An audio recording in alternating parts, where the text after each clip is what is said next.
လေရတယ်ကြိုက်တာ လေရတာကြိုက်ပါရဲ့လို့လက်ရသွားနေရအကုန်စင်ပြေ ဟမ်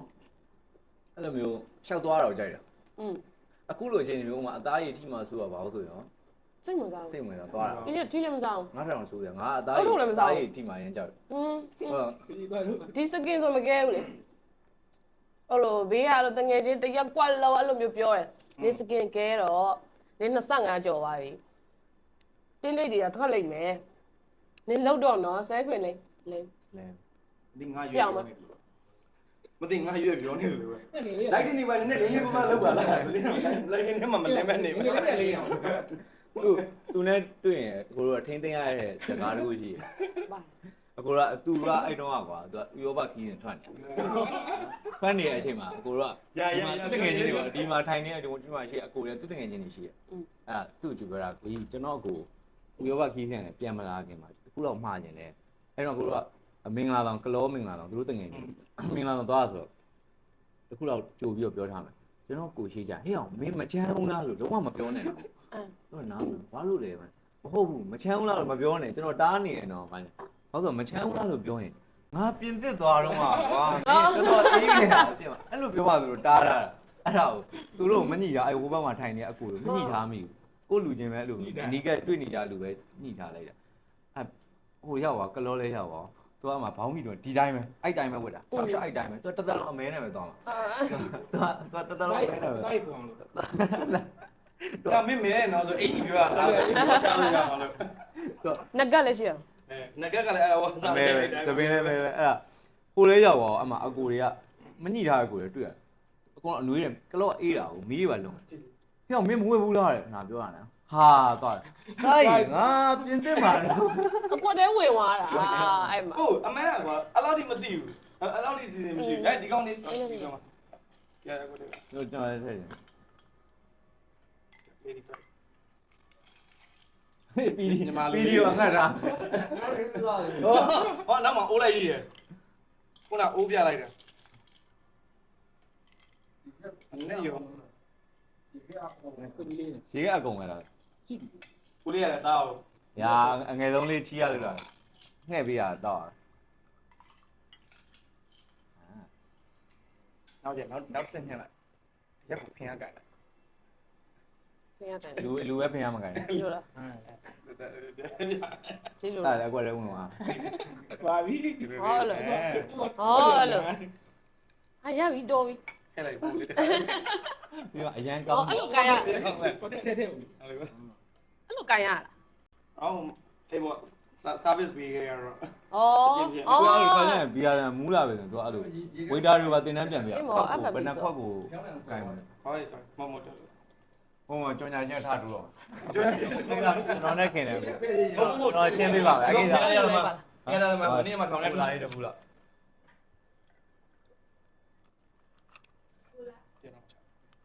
ကိုကိုလာ ကိုလေ ကိုကိုလာဒါဆိုရင် အခုလာ နောက်ပိုင်းနေလည်းပါအောင် ပါမယ်အဆင်ပြေမလားအခုက ဒီလေးနဲ့ဒါပထမဆုံးဆုံးပထမဆုံးတော့မဟုတ်ပါဘူးဒုတိယအချိန်ပေါ့ဒါပေမဲ့စကားတိကျပြောတော့ friendly ဖြစ်တယ် ဟုတ်တယ်အဲ့တော့16လမ်းတက်သွားကြတယ် စကားလည်းတော့ ဟုတ်ကဲ့ရတယ်ပြော what တလန်အတွက်ဘာမှမပါဘူးအဲ့လိုအရက်ဝိုင်းမှာပြောတဲ့စကားကြီးကဟုတ်ကဲ့ရတယ် ဒီပိုင်းစီ ပဲလာရတယ်လေ ငါလေ ဘောတက်လမ်းတော့ပဲရှင်းနေမှာပြောတယ် ပြောပြဘူး ပြောပြလားအဲ့တော့စဉ်းစားမလို့တကယ်တကယ်မဲ့ ပြောပြလား ပြောပြလား အခုလေးအထင်20စက္ကန့်ကြည့်ပါ 20ကရမပြောပြလား ပြောတဲ့စကားဆုံးရပါအရှင်ပြပါရ အဲ့ဒါချီယာ ချီရ ချီရ အဲ့ဒါကူပဲ ငါအိတ်ချူကို အဲ့တော့ခေါင်းမခါဘူးခေါင်းမခါ ခါလာရလား ခေါင်းခါ အဲ့လို ဆောင်းကြီးပါထားလို့ဖြစ်နေ အေးနော် ညာ ဒီရောလား ဟုတ်နိုင်ပါလား ဒီတိုင်းပဲမလဲတော့ဒီလိုရုပ်တွေ AI နေလို့အဲ့လိုမလဲ နောက်တစ်ခါတော့တင်းနေအနည်းဆုံးနောက်6လလောက်ပဲဆောက်လိုက်နော်အေးလေးလက်ရတယ်အကုန်ညီကုန်းကောင်လာ ready ပဲစပင်းရှိဖြိုးရတယ်ရှင်းလာတယ် အခုကကိုလိုကလည်းပြင် ဟုတ်တယ် နော် နေထားပြီးတော့ အခုအကြောင်းစင်မကြီးဖြစ်တယ်ရောက်ပါသတိရသွားတာမလား ကျောင်းဆရာမကြီး ကျောင်းသားကြီးဆိုတာသူတော့တယောက် ငါကျူရှင်ဆရာမကျောင်းဆရာဖာယာနဲ့ဆို အဲ့တကယ်ကြောက်ကသူကစပင်းကငကိုရကောက်တယ် အော် ကစပင်းကဟိုညက်ထားတော့တတရဲ့လောက်တာနောက်ဘေးမယ်သူစပင်းလို့ကိုဟိုတကယ်ဝါဘောပါခေါင်းလေခီပိုင်းတော့အထားမယ်လေအဲ့တော့ငကိုရစပင်းအော်ကောက်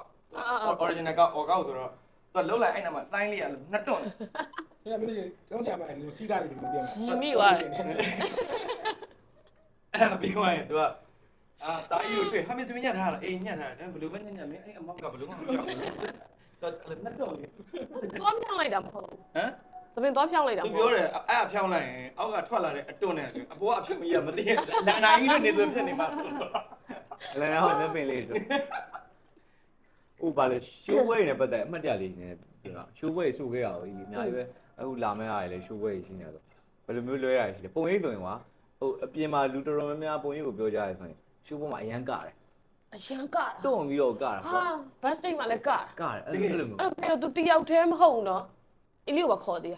အဲ့လိုမန် ဒီကလည်းသိမကြိုက်တာပဲ ဘတ်စတိတ်မှာလို့မကောင်းတွန်းနေ အဲ့တော့သူ nice အရန်ပေါင်းလို့ကောင်းတဲ့တကယ်လေးပဲလို့ပါညာပြောတာလေ စဒီကလည်းနော်လုံးဝဒီပုံမှာ hype ဖြစ်နေမှာပဲဟိုဘက်မှာ performance ကောင်းကောင်းပေးနိုင်မှာ ဟုတ်တယ်အဲ့လို အဲ့လိုမျိုးပါအဲ့လိုအီလီအဲ့လိုဥမာပထမဆုံး show ပွဲပါအဲ့လိုမျိုးပထမဆုံး show ပွဲကဘယ်မှာအဲ့လိုမျိုး ပထမဆုံး အမတ်တ ရှိ ရ ရ ရှိတာ ရှိရအဲ့တော့ရန်ကုန်ဘာမှဆိုရ ရန်ကုန်ပါ brain episode 1 ဟော အဲ့တော့အီလီကသချင်းတစ်ပုတ်ပဲထွက်သေးတယ် introduction လေ အော် cast ပါမှာအဲ့ဒါပဲထွက်သေးရကွာအဲ့ပွဲမှာအီလီကို debut လုပ်တယ် သူကBJ တင်း rapper ဘာညာပေါ့နော်အဲ့မှာအဲ့တပုတ်ပဲရှိရနော်တချင်းအဲ့တော့3ကောက်လောက်ဆိုอ่ะ introduction တစ်ခေါက်ဆိုပြီးတော့ဆင်းသွားလိုက်တယ်ပြီးတော့သူများတက်လာတယ်ပြီးအဲ့လိုနောက်တစ်ခေါက်ဆိုဖို့ဆိုရဲအဲ့လိုမျိုး အဲ့ရောက်ကြံ အဲ့အချိန်မှာနောက်ဆုံးအဲ့လိုဆိုရမယ့်အလှည့်မှာတငယ်ချင်းကအဲ့လိုအဲ့တော့အင်းကြီးဟိုတောက်တာဟိုဝါကီတောက်တာဟိုအဲ့ဒါအဲ့လိုတောက်တော့တငယ်ချင်းကတကယ်ကြီးအဲ့လိုကွာ ဟိုဒုတက်ကြောင် အဲ့လိုပေါ့နော် 2 second အကျဉ်းနာတိုင်းလာပြီးတော့အဲ့လိုတောက်ပြီးပြေးအဲ့ဒီမှာ ကျင်နာပါပြီ ပြေးပြီးတော့အဲ့မှာဆင်ပါဒါပေမဲ့ limit တော့မပါဘူးကွာအဲ့အောက်ကိုလို့အောက်က crowd ကိုမြင်နေရတာမီးအပြာရယ်ခရမ်းရောင်ရယ်ဒါတွေပဲမြင်ရလူတွေတော့မမြင်ရအောင်အဲ့လောက်ထိပြဲနေဟုတ်တယ်အဲ့လိုတွေပဲဖြစ်နေဒါပေမဲ့စင်တော့ပြေသွားခဲ့ကိုကကိုလည်းအဲ့လိုထိုးကြမလားပါညာကိုကကိုလည်းစိုးရည်တွေမရတော့လေပထမဆုံး show ဝဲကွာအဲ့ချိန်မှာအဲ့လိုဖြစ်သွားဒီကောင်မကွာပြီကွာ နော်ပူပေါက်ပါမယ် ဒီဒီပြာရေးလားပြာရေးလား မယူ အကျဉ်းသားတိုင်းငါကြောက်ငါတော့ရင်းနဲ့တိတ်ကနေပဲ ဖတ်တယ်ကြပြဆောက်လာဟိုပြုံးလေးမှာသူဖတ်တော့ကြပြသူ့ရဲ့ reaction ဆောင်းအောင်ကြံအဲ့လိုသူများတွေကမဆန်တာလို့ပါဆို လို့ပြန်ပြီး reaction ဆိုငါလမ်းတော့ အရန်မိုက်တာဘာညာတာအဲ့လောက်ပဲအီလီယာမောဆောင်းနေအဲ့ဆောင်းရလို့ပြောမိုက်တယ်ဗျာတော့မိုက်ထိရတော့အဲ့စာကြောင်းอ่ะ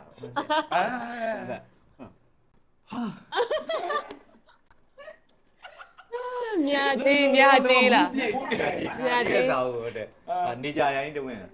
ရှမ်းတကယ်ဒီဟိုးနေ့ထိရောက် တော့ခံစားမိတယ်အီလီကိုလည်းအဲ့လိုပဲတကယ်ကောင်းတဲ့ကြပြတော့ကျွေးမှာဟုတ်တယ် ကြပြကြ ကြပြစရာဟုတ်တယ် တကယ်လား တကယ် ဟုတ်တယ်တော့တော့လည်းရောင်းတယ်တကယ်မဟုတ်ဘူးတကယ်တော့တော့အောင်တယ်လည်းရောင်းကားပေါ်တက် ပြောမစောအားနဲ့လို့များပြောမလားလို့ရ300မို့1000နဲ့ ကားပေါ်တက်တက်ပါအကိုရအဲ့ခုနပြောတဲ့ကျောင်းဆရာမကြီးကနေနှစ်ယောက်တက်ပါတက်သွားတဲ့အချိန်မှာရောက်တယ်ဟိုပတ်စံတယောက်ပတ်စံထောင်တော့ခဏပေးဘူး1000ပတ်စံဘာလို့ဘာလဲတယောက်1000ဆိုတော့2000ဘာလို့ပတ်စံခွဲပေးခိုင်းတာလဲပေါ့ဟိုချမ်းသာတော့မဟုတ်ဘူးဒါပေမဲ့အဲ့တော့လည်းဟိုတက္ကသိုလ်ကျောင်းသားတွေဆိုတော့2000ကတော့ဟိုကြည့်မလားကိုတငယ်နေခဏလောက်ပေးဆိုတော့ပေးတာပေါ့2000လောက်ကတော့ရှိတယ်လေလက်ထဲမှာတော့အဲ့တော့တယောက်1000ခဏပေးဆိုတော့2000ပေးမဟုတ်ဘူးတယောက်1000ပေးကားမစိတ်ကမရှိရတဲ့နဲ့ဘာဖြစ်တာလဲပေါ့အဲ့နဲ့ပေးလိုက်တော့တယောက်1000ညောပေးဆိုအဲ့ဘေးကအကျောင်းဆရာမကြီးနေကောနတ်ကြည့်ပြန်ရောရောပြီးပြီးတော့အားပါတယ် ကြိုက်လာ အဲ့နဲ့အဲ့2000ပေးလိုက်ရောမောင်းอ่ะ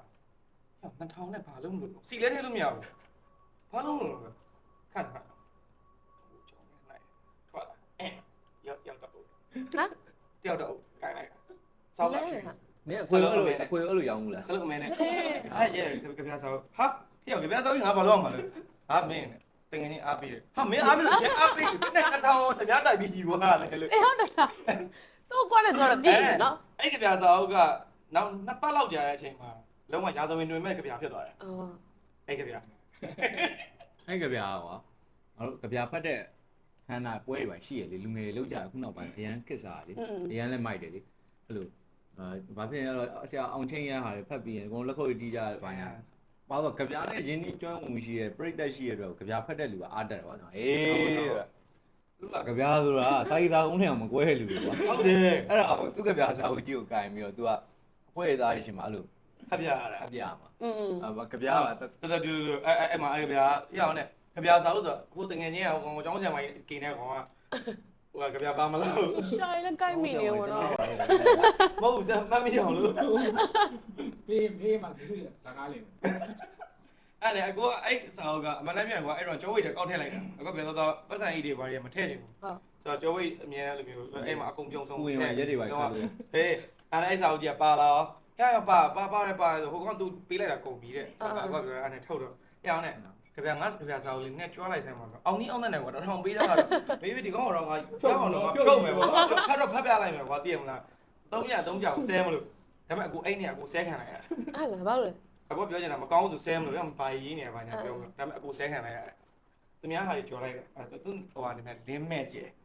လင်းမဲ့ကျဲ လေးမဲ့ကျဲ လင်းတော့မဲ့ကျဲပေါ့လင်းမဲ့ကျဲဒါဖတ်တော့တခိုးကိုယ်တိုင်ကထိုးခွင်းနေဆိုတော့ဟိုနဲ့ကိုလည်း ဆန္ဒတော့ ဟုတ်ကကိုလည်းကြောင်အောင်ဒီတိုင်းဖတ်ကြောင်မေးပြီးစပ်ဖတ်တယ် ဆက် ဘ ပြီး လို့ဆဲခံစပ်ဖတ်လေးတွေရောက်မေးပြီးတော့အကိုကလည်းကျမင်းမေးလေးဒီရပဲကြီး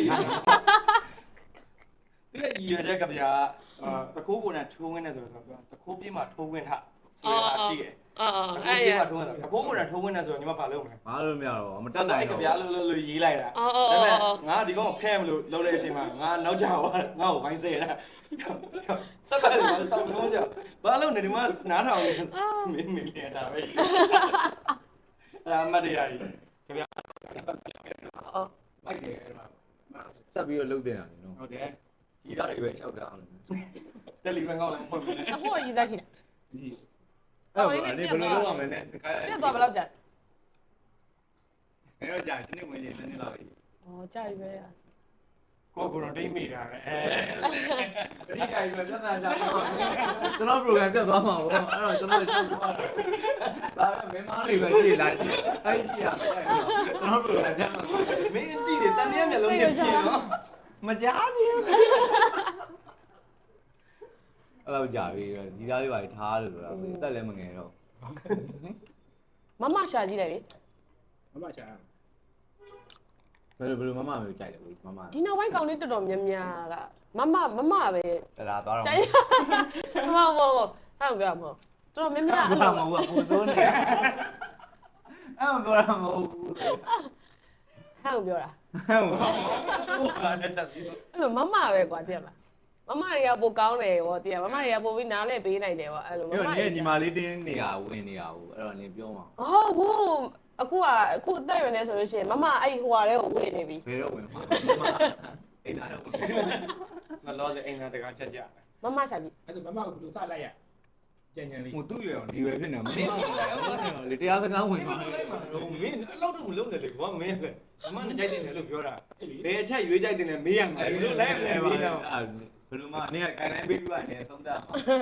မမဘယ်လို ဟုတ်ဘူးလေအဲ့ဒါကိုယ့်ကိုလူရှာလိုက်ပါဦး ဘာသာညာ လူရှာလို က က် နော်ပါလားနော် ဟုတ်ပါအချက်မှကြီးလို့ CD တွေလားဟာ CD ပြားတယ် CD နင်း CD ပြားမသိဘူးလား မသိဘူး ဟိုနေရာမှာဟိုအမအတင်ပြသူလည်းမမေးနဲ့လေငါနာမည်ပြောလို့မရဘူး အမေကလည်းတက်ပြီ ဘာလို့လဲ CD လားဆိုတာဒီတွေ့တယ်ကနော်ပါလားမရဘူး CD ပြားလို့ထောင်းတာခေါ်ပါကျွန်မခေါ် CD ပြားရင်းနဲ့ နည်းနည်းဝေးတော့ တကယ် CD ပြားရည် တကယ်တိုင်းနာ နင်တို့ခွေတော်ဖြစ်ဖြစ် ကျွန်တော်စကူတော့ အဲ့ဒါခွေမတတ်ပါဘူးအဲ့လိုကြီးမမှောင်တာမီးရွိုင်ပြက်တာပါလို့ ရ ကာမီထိုးရမှာ ချစ်တာဘယ်သူလဲကျမကိုချစ်တာဘယ်သူလဲ အဲ့မှာကောင်းမှငါပဲငါ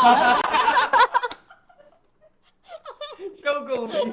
အဲ့တော့အင်းဆိုင်ရင်မှာကျမကိုချစ်တာဘယ်သူလဲကြောက်တယ် ငါပဲ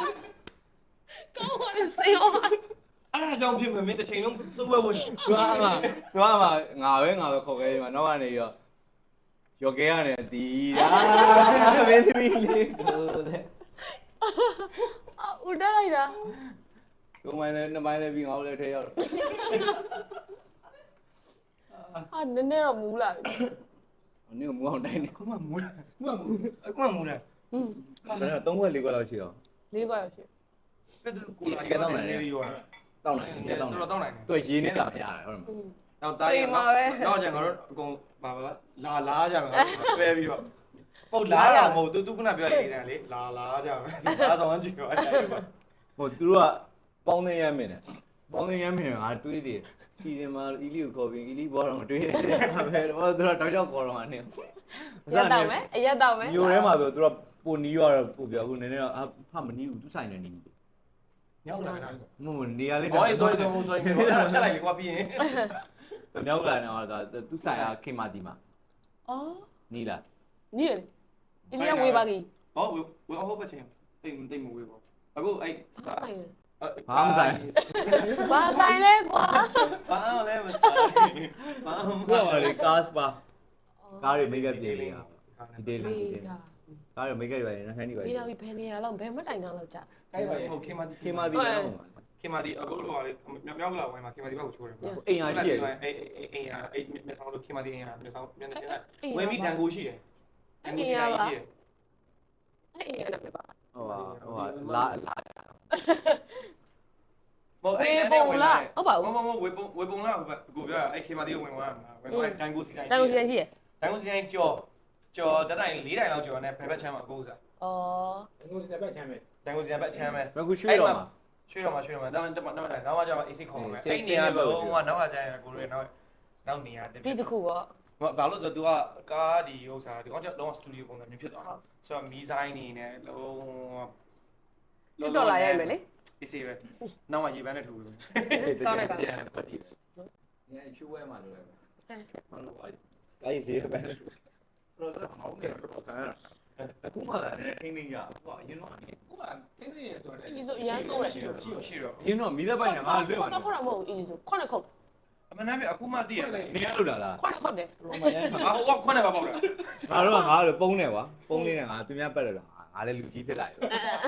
ငါဖစားမခုတ်တော့ရအောင်ငါကလေးမဟုတ်တော့ငါပုံးနဲ့ပတ်ပြီးတော့ဂလုံးဆိုကားကြီးတဲ့လူပုံးနဲ့ဟုတ်ပါ အိုးရပါ ကားကြီးရောက်သွားငါပွိုင်းချိုက်တယ်အခုလည်းအခုပုံးကြံခဲ့လို့ကြံခဲ့ကမပြစ်ထည့်လိုက်တယ် ချက်ကိုချက်ခံပြစ်ထည့်လိုက်တာ ပြင်ပြစ်ထည့်လိုက်တာအခုပတ်စံမရှိပါဘူး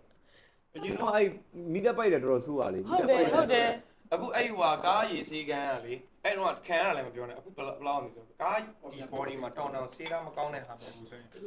လိုတဲတော့စေးသားမှာပွင့်တယ် သေပါပြီ ဆိုတော့အဲ့လောက်ထိဆိုတဲ့မျိုးပေါ့ သေပါပြီ ဆိုတော့တူဟိုဟာအခုဆိုပူအောင်တည်တယ်သူက စပြတ်တော့ပါမှာနော် စောပြတ်တော့မှာမျက်လုံးနဲ့မြင်ကြည့်လေအခုကလူမပြောသေးဘူးကိုတို့မှာဆိုကရောတဲ့အပိုင်းတွေရှိတယ်ဆိုတော့ကားကငကိုတွေကစေးသားမကောင်းဒါပေမဲ့ဒီဂန်းရဲ့ဥစ္စာမှာဒီလိုရေပုံးနဲ့ခွက်ဆောင်ခုံမှမဖြစ်ဘူးဒါပေမဲ့ဂန်းနဲ့ထိုးတဲ့အချိန်မှာသူ့ရဲ့လိုရတဲ့အကွာဝေးကနေပြီးတော့ဒဲလိုမျိုးဖြစ်သွား point တစ်ခုကိုရောက်သွားတယ်ဆိုဖတ်ဆိုပြီးစေးသားဖတ်လိုက်လောက်တာ အာ ဆိုတော့ ဒီတော့လည်းပြန်တော့အသားကြီးပြဲရ ပြဲတာလေ စက်တာ ဆိုတော့အမှန်တကယ်တော်တော်ကြီးကိုဆိုးတယ် ကားပေါ်ရီအောင်မခံလူသားကိုဆိုးတော့ အဲ့လိုသူအခမ်းမတင်လို့ဖက်ကနေလန်ထောက်သွားတာ ဟုတ်တယ်ကလေးလေးမိသက်ပိုက်တော့မတော့အဲ့ရအရန်အနေနဲ့ရိုးတွေပါထိသွားတယ်လွတ်တော့ပါလေ အေးနော် အဲ့လိုမျိုးကြီး ကိုကတော့တော်တော်ခံရတယ်လေ ခါတာဗောငါ ကျုံးတော့ဒီအဲ့လိုတဲပြီးထိုးလို့ရှိရင်လေအသိခါတပတ်တွေနဲ့အဲ့လို ဟုတ်တယ် အဲ့လို ဟုတ်တယ်ရုရှားလူတွေတရုတ်လူတွေမြန်မာလူတွေဆဲတာဘာလို့စောင်းနေတာ ရုရှားလိုဆဲပြကြည့် ရှိလား ဟဲ့လို့ပါစေဦးကြီး ကျေ ပြဲ အောင်မြင်ပါပြီ လီတချင်းထွက်ဖို့ရရှိတောင်းနေတော့မင်းဘလို့ဆိုထွက်တော့ ရှိတယ်ဆိုလိုထွက်မှာ အားကျုံပြီပေါ့ အခုမှငါတော့နည်းငါမမင်းကို ဆို ပြီး လို တော့ come back ဆိုလိုခံမတော့လုံးဝဟောလာစင်ကယ်လာတပုတ်လေးထောင်းဘယ်တော့ထောင်းလာမလဲ မင်းကဒီလားလို့ပြောတယ်နောက်လာလည်းပဲဖြစ်ဖို့များအောင်ဒီနေ့အခုကဒီလား ဒီ လားအကုန်လုံး နဲ့ပဲ PJ တင်ရပဲအဲ့လို တော့အေးဆိုနေကြ style ဟုတ်တယ်ဟုတ်တယ် ရာ ထီးတယ် အဲ့လို rap လဲပါတယ်အင်းနောက်ပိုင်းက R&B ဆိုကျင်တာကွာ အေးဆိုတက်တယ်လိုက်တယ် melody လဲအဲ့လိုဆိုကျင်တာပေါ့နော် အာဒီရာရှိတယ် ဘေးတုံးပလင်းနီဒီလီကရှိတယ် ပေးကူတော့ဝဲ ဒီကရှိတယ်လူလှည့်လိုက်တာဒီနင်းလှည့်လိုက်တယ်လေလူ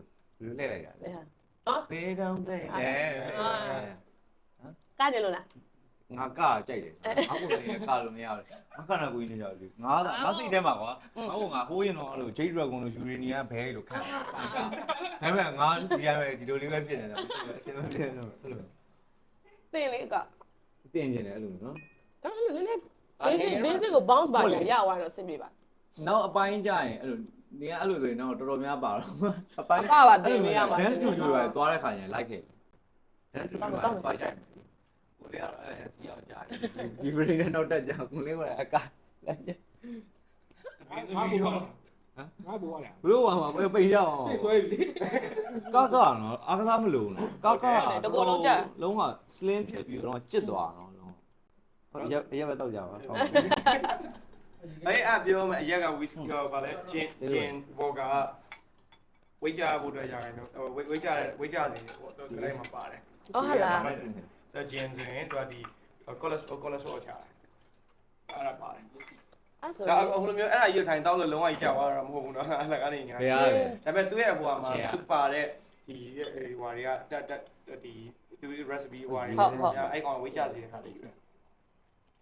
အဲ့ဆိုဂျင်ပြန်သွားပြလို့ရှိရင်ဘီယာဖြတ်လိုက်ပြီးတော့ဂျင်တောက် ဟမ် ဂျင် ကျင်သွားပြီးကျင်တော့မှာ ဟုတ်တယ် ဂျင်ပြန်သွားပြီး ပြန်များသားပြန်ဂျင်ကအကိုတို့ဘာမှဆိုရင်ပါထားပါအရန်ပူတယ်အရန်ပူတယ် ဟုတ်တယ် ပူတဲ့အချိန်မျိုးဆိုင်ဂျင်ကဒီအကိုတို့ lime juice နဲ့ရေခဲချေပြီးပို့ထားပါဒါလည်းယူလိပါ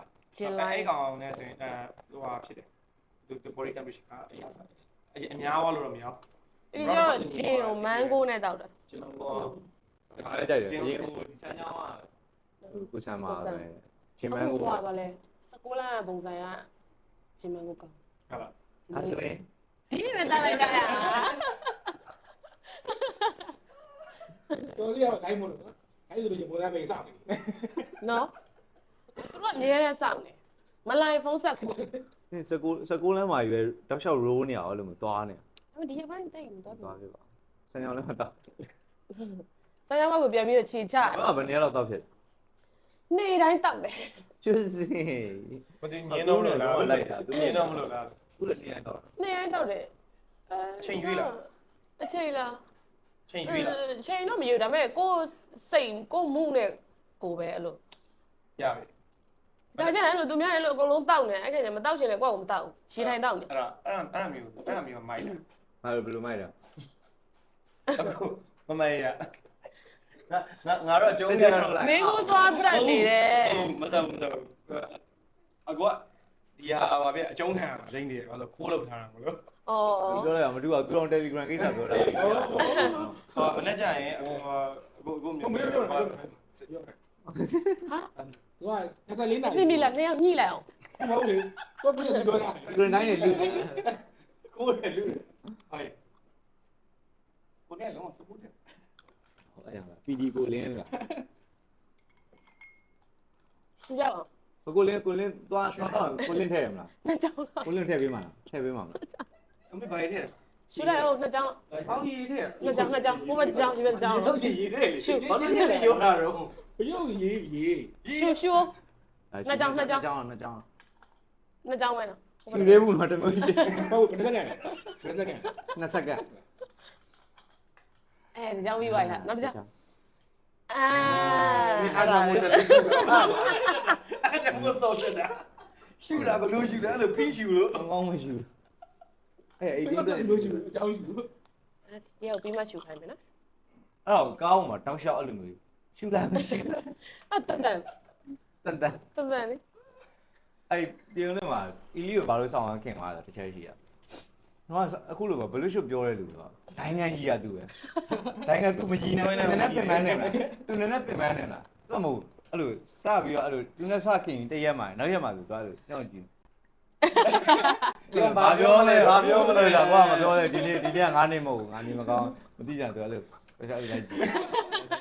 ပြင် ပြန်ဟာမလား အဲ့လိုဆိုပြင်ဟာအခုလိုကြီးရအဲ့လိုပြန်တဲ့ရက်ကျတော့သူပင်မန်းနေတော်တော်ပင်မန်းနေနော်ကိုရီရှောက်သွားနေအောင်တော့ရှောက်လိုက်နေလားနေလို့အာသူပင်မန်းနေသူပင်မန်းအောင်သိတယ်ဒါပေမဲ့အဲ့မှာကိုရီခုံကသူ့ရှေ့မှာထိုင်တာနောက်မှာအီလီယာဒီလိုကတ်နေပြီအီလီယာနောက်မှာရှေ့မှာအကုန်လုံးပင်မန်းနေရောစကားမပြောနိုင်ဘူးဒါပေမဲ့ကိုကလည်းအာဒီယာလိုစရတာကြိုက်တော့အဲ့လိုတခုပြောလိုက်ရင်ပြိတ္တနောက်မှာရှိတယ်ဟမ် အများကြီးမကြီးနိုင်လား သူပင်မန်းနေဒါပေမဲ့ တစ် သူ့ ချက် ကို support တွေအပြည့်ဝပေးတယ်ငါမင်းကြိုက်တာပြောငါရည်ပေးမယ် အဲ့ဒါတစ်ချက် အမစိုင်းနမိတ်တွေ့ဟာဒီဆိုင်ကြီးကဘာဖြစ်နေညာပြည့်ဟမ်နော်ကနေအဲ့လိုအာကိုကြိုက်တာပြောတယ်တော့ငါညီမရှိအေးစေးပဲ တကွက်တော့ရှိတယ်ဟာလဲ ပြီးရမှာပါနမိတ်တွေ့တယ်ကြောညာအပေါက်ရင်ပေါက်ရင်နွေးဆွဲတာပဲရှိတယ်ဆွဲတာရောင်းတာနွေးဆွဲအေးနွေးဆွဲတာပဲဆိုတယ်အဲ့လိုမျိုးသူသိမကြားလိုက်နည်းနည်းအဲ့လိုဟာတော့ပြောလိုက်မယ်သူသိတယ်သိလိုက်ရင်ဟဲ့စောင်းကြည့်ပါဦး ဟုတ်တယ်လေရှေ့ပြောရမကြားရဘူး ရရရှိ ဟုတ်လေကောလည်းလစ်နေအဲ့လိုအိတ်ချင်တာလေ ပြီးရင်နောက်စကန်လေးရောက်အဲအောက်မှာ toilet သွားကြမယ်ပညာသေးအောက်သားဒီလေးလုံးဝမူးမပြောလို့လည်းကြောက်ကိုစိတ်ညစ်နေကိုလေးဆိုဒီလိုနည်းနည်းဖြစ်သွားတယ်တွေးရှောက်တယ်နော်နာကျင်နေတော့နာမှာရှောက်တယ်တော့ဒီကဘယ်ရလာလားအဲ့ဒါ မကြည့်ရဘူးအဲ့ဒါလုံးတော့ အဲ့ကကြရင်အေးပေါ့နာကျင်တော့နည်းနည်းမြန်ပါကွာနာကျင်နေတော့လုံးနာမှာသူချက်အဲ့လိုတော့ ဟုတ်တယ်ဒီကြည့်လို့ရှိရင်လို့အတက်တော့အများအားဖြစ်နေတာအဲ့လို မီးစိမ်းကြ အဲ့လိုမျိုးပဲ အခက်ခဲဆုံးချိန်တွေရှိမှာပါလေဟိုမှာအလုံးအလုံးမှာဖြစ်ဖြစ်အဲ့လိုလူမှုရေးကိစ္စတွေမှာဖြစ်အခက်ခဲဆုံးချိန်တွေအဲ့လိုရှိမှာအဲ့လိုပဲ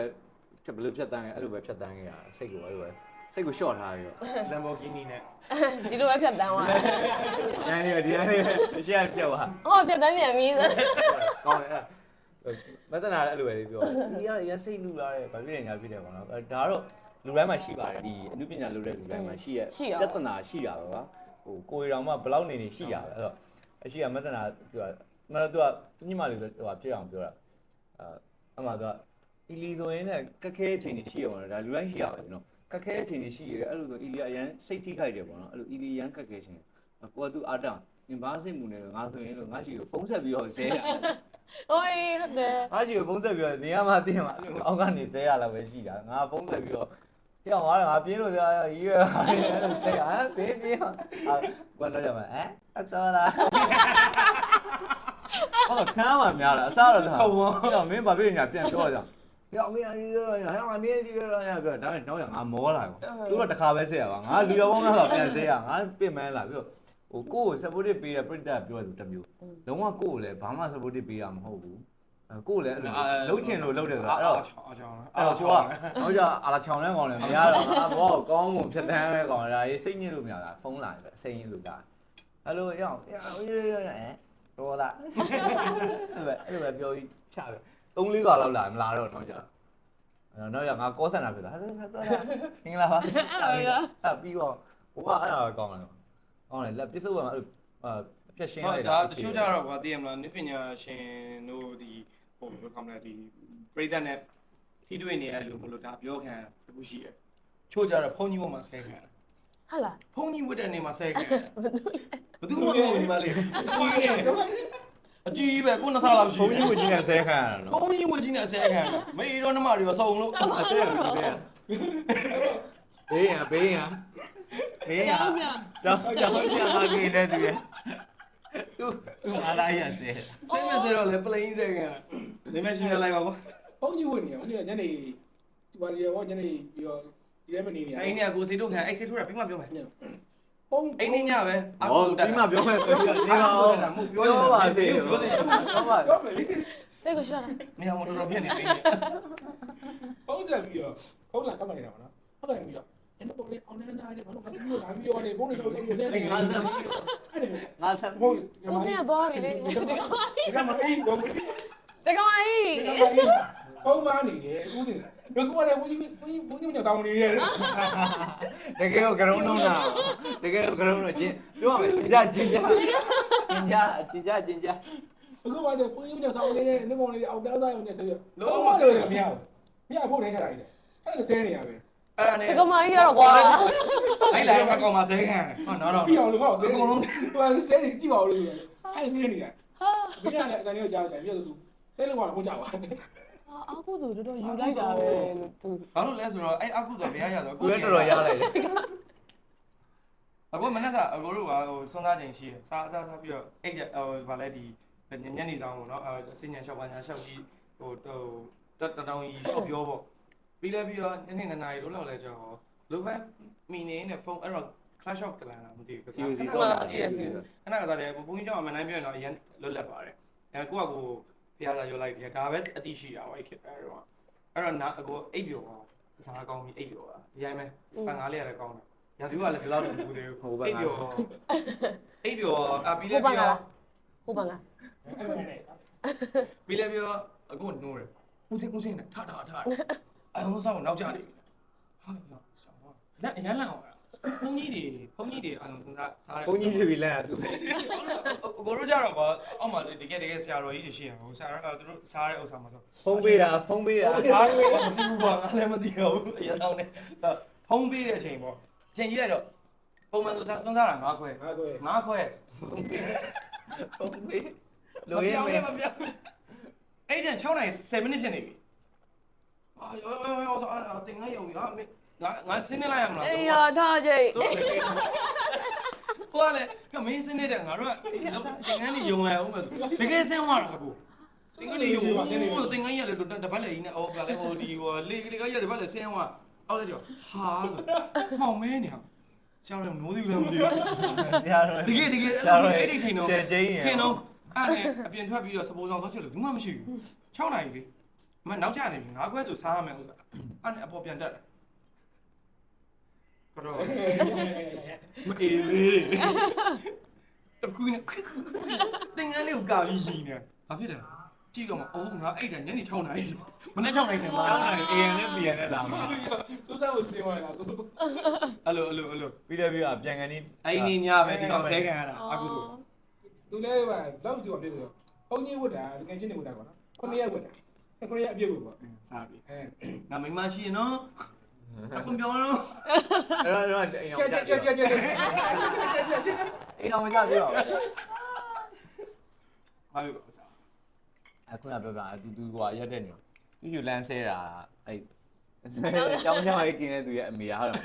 အမေကဆဲတာ ဒီနာပဲပေါ့နော် ထင်တာပဲပေါ့ဒါပေမဲ့သူကပြောငါသမီးကိုနေကဘာဖြစ်ညာမလဲဆိုတော့ဒါလူမားတာကွာသူသမီးကိုအဲ့လိုမျိုးအဲ့လိုကြောင်တယ်ထင်ပြီးတော့ဆဲတာမကြောင်လားဆိုတော့ကြောင် ဟုတ်တယ်လေဆဲရပြီ အဲ့မှာသူအဲ့ ဦးစင်းနော် အဲ့ကိုကသူတွေ့ရတယ်ဟာရောက်ပါမင်းကဘာဖြစ်ညာလဲဟိုကစိတ်ဆိုးတယ်သူညီမလို့ဘူးလားမင်းတို့ကလည်းငါ့ကိုအဲ့လိုသူများတောင်းပြီးဘာဖြစ်ညာလဲဆိုတော့ပြောအဲ့လေသူကဆက်စားတာစားနေကိုကြည့်ကိုကြီးတော့အဲ့လိုသူညမကိုကိုကြီးစားဘယ်နဲ့တက်ဘယ်လောက်တည်းရစားအားကြာပြီးငါတို့ငယ်ရက်ခင်တာပဲအေးဟုတ်ပါပြီဘယ်ရဆို3တန်းနေရသူတာ တော်လွန်းနေ 30ကျော်နေ3တန်းနေရစား အဲ့ဒါမရသေးဘူးလေ တော့သွားတော့မှလေအေးသဘောတူတယ်ကွာသဘောတူတယ် အဲ့လည်းမရသေးဘူးလေအခုလည်းမရသေးဘူး ပြီးလည်းမရသေးဘူး ကျိုးတာ3တန်းနေကကျိုးတာ လုံးမလား အာမရဘူးသူကလာတာ ဟိုကလည်းအသားကျသွားလို့ထင်ပါတယ်အစားအသေးကိုနောက်ပိုင်းကျအဲ့လိုမင်းကရောက်ဖပါညာပဲဆက်ပြီးရတော့ခွင့်ပြုတာနောက်ပိုင်း အဲ့လိုကမြင်နာညီလို့လေ နာကြီးတို့ဒါပေမဲ့အဲ့လိုခီးသွားဖို့ပါညာကားတွေပါထည့်ပြီးတော့သူ့မျက်နှာထဲမှာထည့်ပြီးတာအဲ့အကူကား ဟုတ်တယ် သူနဲ့မှစိတ်ချတာ ညနာကြီးอ่ะ ဟင်းဘက်ပါ ငါပါလေ အမွန်ဟင်းဘက်ကဟိုဘက် ရကတ်နေတာ အာလူကလည်းဟိုဘက်မှာကြီးပဲငါတော့မီခွက်စီနေ အဲ့တော့အဲ့မနဲ့ ဘက်ကဝင်လာမြေဒီဘက်ကမီခွက်စီ ဒီမှာလေ စားငါညီမစား ခီးမသွားခင်အဲ့မှာ ခင်းနဲ့ထိုးရမှာဆိုလို့ မနဲ့ဆိုကြီးကားသွားရင်ပနာယူတယ်မင်းငါများမရှိရင်မင်းဘယ်လိုများလုပ်မလဲကွာ ဟုတ်တယ်သူအိမ်ကလည်းအဲ့အိမ်ကလည်းမရဘူး အာဒီကိုင်းနဲ့ဂျင်ဘယ်တော့မှမစောနဲ့ဂျင်စောအပေါ်ရတယ်ငါကိုရီပါမစောနဲ့ငါသူတို့နဲ့တကောက်ယုံရင်ဂျင်စောဦးလေဟာဘာအီယာစောတာမနဲ့နောက်နေ့ Together Festival ရှိဟာ Together သူရဲ့အဲ့ဟိုကိုရဲ့သွားကြကျွန်တော်အဲ့ဒီစောတာ ပထမဆုံးနေနော် ဟုတ် ပ တယ် ထမဆုံးလုပ်တယ် တက်လာပေါ့ သူကမဟုတ်ပထမဆုံးလုပ်တယ် ပရောင်းဆုံးလုပ်တယ်ပေါ့ Together အဲ့မှာအဲ့ခေတ်ကသူကသူမဟုတ်သူတို့တွေသွားကြအော်သူခွင့်ယူထားတယ်တော့လုံးဝပေါ်မလာတော့အဲ့တရက်စားပြက်ပြီးလုံးဝ ဟုတ် လ လေ ည်း ရှင်ရပါ အဲ့အကူကလည်းကျင်ဆောင်းမယ်ဒီနေ့ကအတကောင်ဆောင်းမယ်ဘယ်ရီရိုက်မယ်ပေါ့ ဘယ်ကအရှိမှလည်းကောင်မလေးရှိရပါတော့ကိုယ်တော်တော်ငယ်သေးအောင်ကောင်မလေးရှိရတာစတိုင်နဲ့မလိုက်နဲ့တို့လည်းအကြောင်းနဲ့အဲ့တော့ဘယ်ရမယ်ဒီလေးကကိုယ်ဘယ်ရလဲကြည့်ပြီးတော့โอเคတော့သူစတိုင်အရှိဆော်လေးဒီနိုင်ရှိတယ်မတော်ဒီလိုဘလာမဆေးကညစ်ပြမှာအဲ့လိုပေါ့ဆို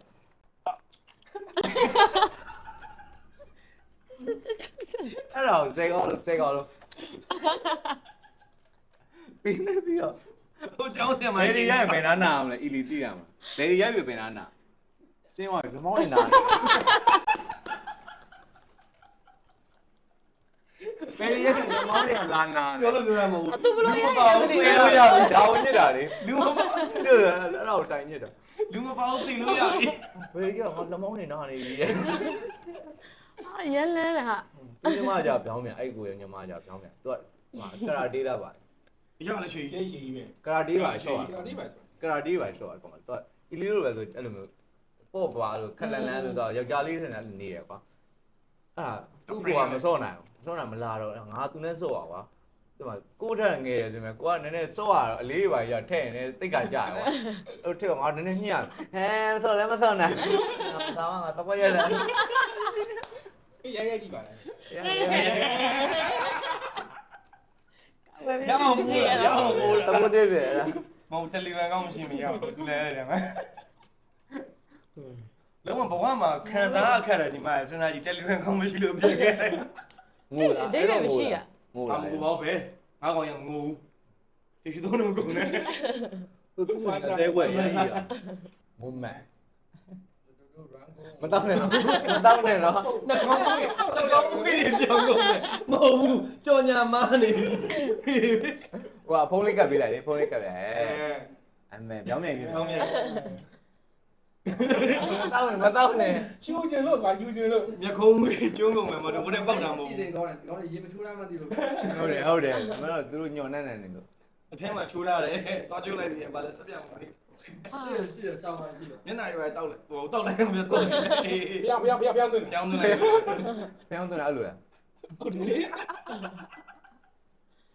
ဘယ်အောင်လဲဦးသွင်းတာ အစင်ပြေရတယ်အစင်ပြေရတယ် အရှိကောင်တောင်းရက်ကသွင်း green tea က green tea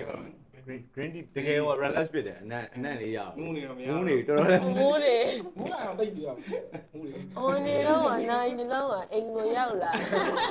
တောင်းမှမှာတယ်လို့အဲ့ဒါယူ ဘာလဲသိအောင်ပတ်ကြည့်လိုက်ပါငါကောင်းနာလေ ဘန်တစ်စက် ပြီးတော့ပါအပြာကောင်မီးကောင် ဟုတ်တယ် အေးအပြာကောင်ပါအပြာလေးချောင်းပါ အပြာကောင်ကြီးတော့ပါအပြာကောင် အမကောင်ဘောကောင် အမကောင်အေး အမကောင်ဘောကောင်ကောင်းလဲတိတ်ဆုံးတယ် ဘောကောင်ပါသေး လက်လေးပါနဲ့ထွေးထားစားတော့အမေကထားရိုက်တယ်ပန်30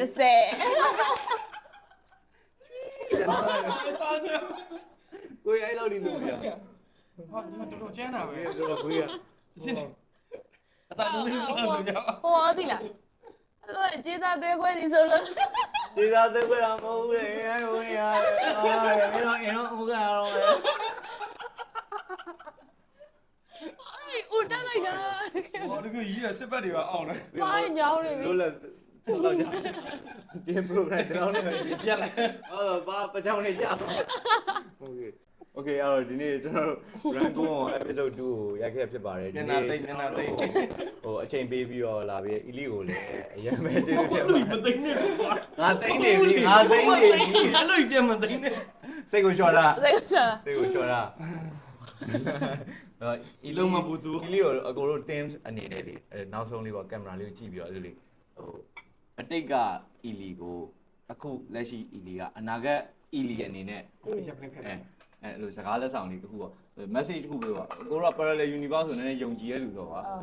အတိတ်မှာအီလီတယောက်ကအခုလိုမျိုးပဲမဖြစ်ခင်မှာကျူတာရုံးကန်နေဦးမှာပဲဆိုတော့အဲ့ဒါကိုအမှားလေးပေါ့ဗာလေးပြောခြင်းလေအိမ်ကိုရောက်လာတယ်အဲ့လို ဘန်တစ်စက်လက်မနိုင်လိုက်ကလန်းဆိုတာ အော်ကင်မရာအဲ့လိုမျိုးကြည့်ပြီးတော့အီလီဘာဖြစ်ညာပြန်နေတယ်နေပြော ဟုတ်မှာအတိတ်ကအီလီကိုဗာပြောချင်တယ်ဆိုကျေးဇူးတင်တယ်ကွာသူအဲ့လိုမျိုးဘယ်လိုပြောမလဲဟိုလို main ကလေးဆန်ဆန်အဲ့လိုမျိုးမဟုတ်ပဲအညံ့ညံ့မဟုတ်ပဲကွာတောင်ကြကြပြကြကြနဲ့အဲ့လိုမျိုးသူလှုပ်ရှင်တာကိုလှုပ်တယ်ပြောတာကိုလှုပ်တယ်အဲ့လိုကွာသူရဲ့ညီမချက်ကိုသူကသူအဲ့လို လိုက်တယ်ကွာစူးစမ်းရတယ်ကွာဒီလား ရှိတယ် အဲ့ဟာကြောင့်လည်းလူတွေအများကြီးအကြောင်းဘူးသိရတယ်ကွာ ဒါရ သူကြောင့်ကျေးဇူးတင်ပါတယ်လမ်းတယ် လမ်းလေးလေးစကြူသားချိန်ကိုရောက်လာတယ်ဆိုတော့ဟိုပီဒီပြောမှတတိယပါတယ်ဆိုတော့ Rango ဟိုအစီအစဉ်လေးကိုဒီနေ့ဘယ်လိုခံစားရလဲ comment လေးရော review လေးပေါ့ကွာအဲ့လိုပြောပြပါ အဆင်ပြေလေ fun ဖြစ်တယ်အင်းဒီပုံစံနဲ့အဲ့လိုပုတ်ပွင့်နေနေကွာတဲ့အကုန်လုံးကအဲ့လိုဒီလိုလဲအဲ့လို welcome လည်းဖြစ်တယ်အဲ့လိုနှွေးလဲနှွေးထွေးတယ်ကွာဒီလား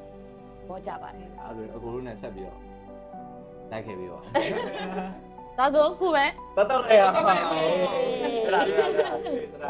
ရေးပြီးတင်ပါတယ် ရှိရ ကြိုက်တယ်ရေမွေးပြောင်းနိုင်ပါကြိုက်တယ် ကြိုက်တယ်အိမ်မှာလည်းချောနေအခန်းထဲမှာ အဲ့ဒါလေးအရှင်ပြာလေးဒီအိတ်ကလွတ်မှာအဲ तू ကအနက်ဘယ်နှမျိုးရှိရ သုံးမျိုး ဩ ပြောလဲ သူမေးတာဒီကျွန်တော်ထုတ်တော့မနဲ့ သူမျိုးရှိပါလား green tea နဲ့ပေါ့ဒီမှာဒါဒီမှာနာမည်လှလေးကိုပြီးတော့ဒီမှာအချင်းတွေက green tea ရဲ့ပြီး green ကတော့ရယ် orange ရယ်ဒါတော့ဘယ်လိုသုံးမျိုးဒါတစ်ခါမှပါတယ်အဓိကဟာအချင်းမှာတော့အဲဒီနဲ့လေးကို modify လုပ်တာ နာမည်နဲ့ဆိုရင် green tea ပဲ green tea ပဲ green tea ပဲယူလိုက် โอเคဒီတိုင်းလေးပဲ ရှယ်လို့ကြ